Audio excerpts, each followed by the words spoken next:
The final round of the Heineken Cup pool matches saw teams jostling for the two remaining quarter-final spots, with the prize of home fixtures in reach of the competing clubs. With places in the Amlin Challenge Cup also up for grabs, it went down to the last game of the pools to decide the fate of the clubs in the knockout stages.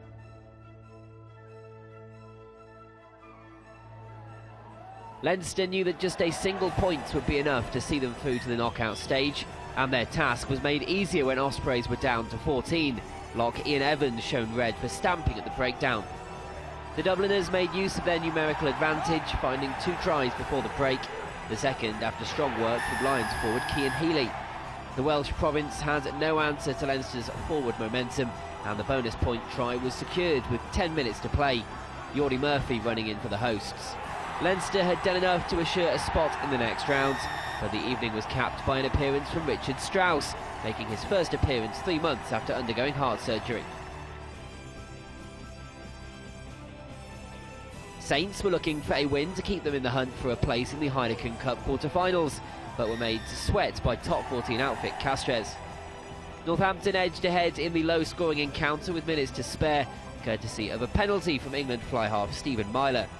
And moments later the result was assured.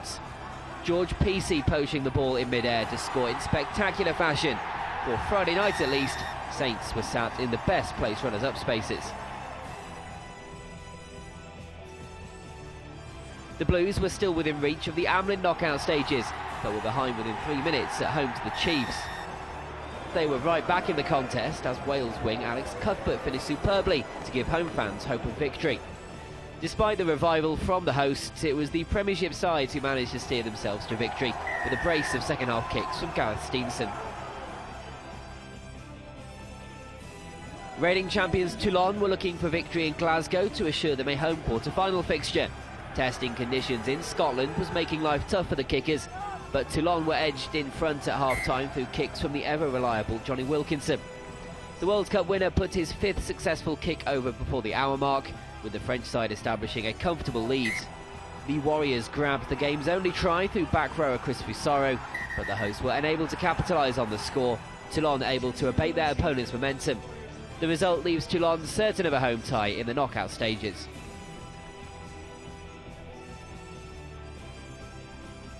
Saracens were looking for a win at home to Connacht to secure their place in the knockout stages.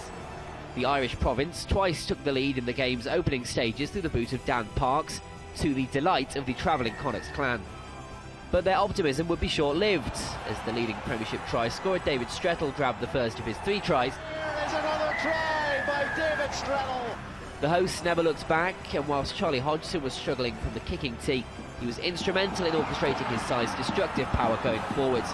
Strettle's second try came just after the restart, the score which assured Sarries of all 5 points.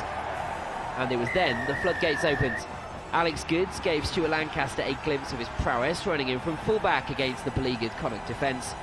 And the 11th try was put over by another English international, Chris Ashton, notching his 2nd of the afternoon. The result leaves Saracens in line for an away quarter-final and ends Connacht's participation in Europe for this season.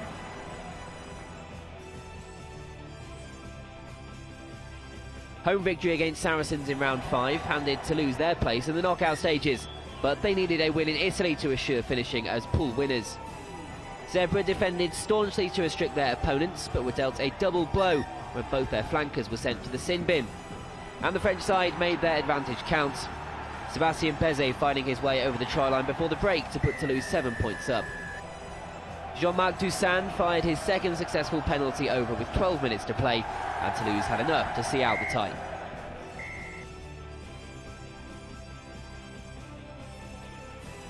Buoyed by their win over Racing in Paris in the previous fixture, Scarlets were in confident moods and made the perfect start in West Wales, as Gareth Davis rounded off a fine attacking move.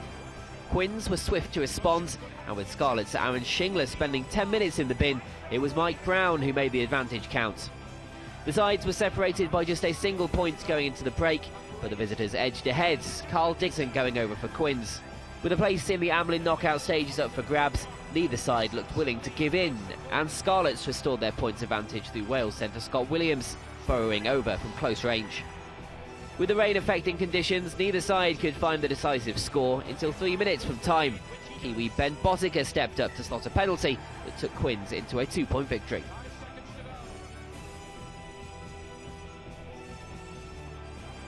Clermont secured their home knockout berth with a comprehensive victory over Parisian outfit Racing in round 6. Gerhard Vosloo notched the first of his 2 tries after a flowing team move, giving the hosts a 14-point advantage. Racing were struggling to put together any incisive moves of their own and were stung again on the hour mark by flanker Vosloo. And replacement Vincent Debati had the bonus point scored just minutes later, ensuring that the Stade Marcel Michelin would host a quarter-final fixture.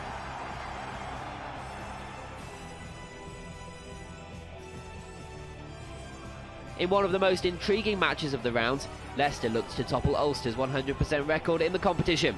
It had been almost 8 years since Tigers have lost a European fixture at Welford Road, and the hosts would not easily give that record up. Toby Flood and Ruben Pienaar matched each other kick for kick in the first half, 9-all at the break. It was the Tigers who took the game's first try through former Leinster man Niall Morris, with Flood yet again instrumental in the build-up. The successful conversion gave Leicester a 10-point advantage, with Ulster now facing an uphill battle to keep their status as pool winners intact. But the Ulstermen would not be disheartened and levelled things up after determined work from the excellent Pienaar, who duly added the extras from a tricky angle. Pienaar hit the winning penalty kick 10 minutes from time, and despite a ferocious final assault from the Tigers, it was the Irish province who made history, securing their home knockout fixture in the process, with Leicester having to contemplate an away trip in early April.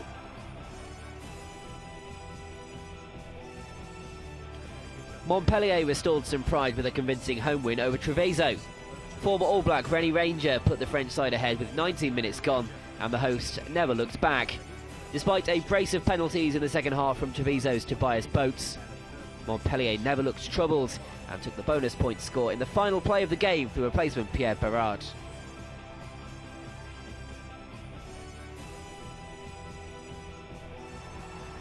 An outstanding Munster display left them assured of a home quarter-final spot as they ran in 6 tries against Edinburgh. The Irish province was keen to avenge round 1 defeat at Murrayfield, and it was James Coughlan who went over for the first score, thanks in no small part to strong work from Paul O'Connell. John Murphy doubled the host try count, weaving through the Edinburgh tackles to score under the sticks. It was bonus point time before the hour mark, captain Peter O'Mahony making the most of a 2-man advantage, to the delight of Thomond Park. Felix Jones ran over the 6th and final try with 5 minutes remaining, with Munster laying down a marker for their quarter-final opponents.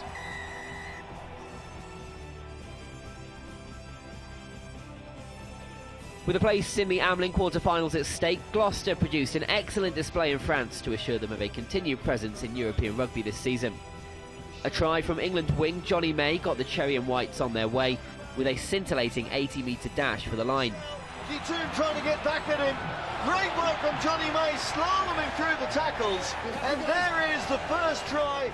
Perpignan replied swiftly with a try of their own, this time Johnny May unable to stop David Marty, with Sion Piocala providing the finish.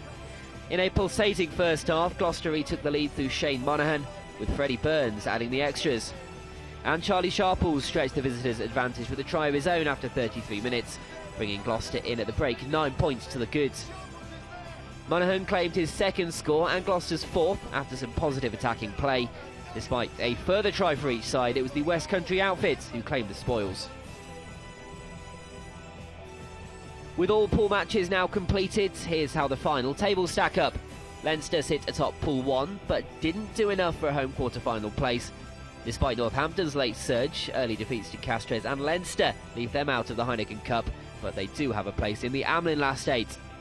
Champions Toulon wrapped up their home knockout fixture in round 6, whilst defeat at home for Blues means they miss out on European participation. Toulouse narrowly missed out on a home quarter-final spot, but do see out number 1 spot in Pool 3, with Saracens joining them in the next stage after their demolition of Connacht. Clermont's fine form in Europe sees them run out pool winners, with Quins finding a way into the Amlin quarter-finals after their entertaining victory over Scarlets. Ulster are the only team to record 6 wins from 6 after defeating a strong Tigers outfit at Welford Road. Leicester can console themselves with their presence in the next round, albeit in a away tie. Munster find themselves in the knockout stages yet again, whilst Gloucester leapfrog Edinburgh into second and claim an Amlin place in the process. So with ties to be played on the first weekend of April, it's Ulster at home to Saracens, Leicester make the trip to Clermont, a mouth-watering clash between the two previous winners as Toulon take on Leinster and Munster host Toulouse.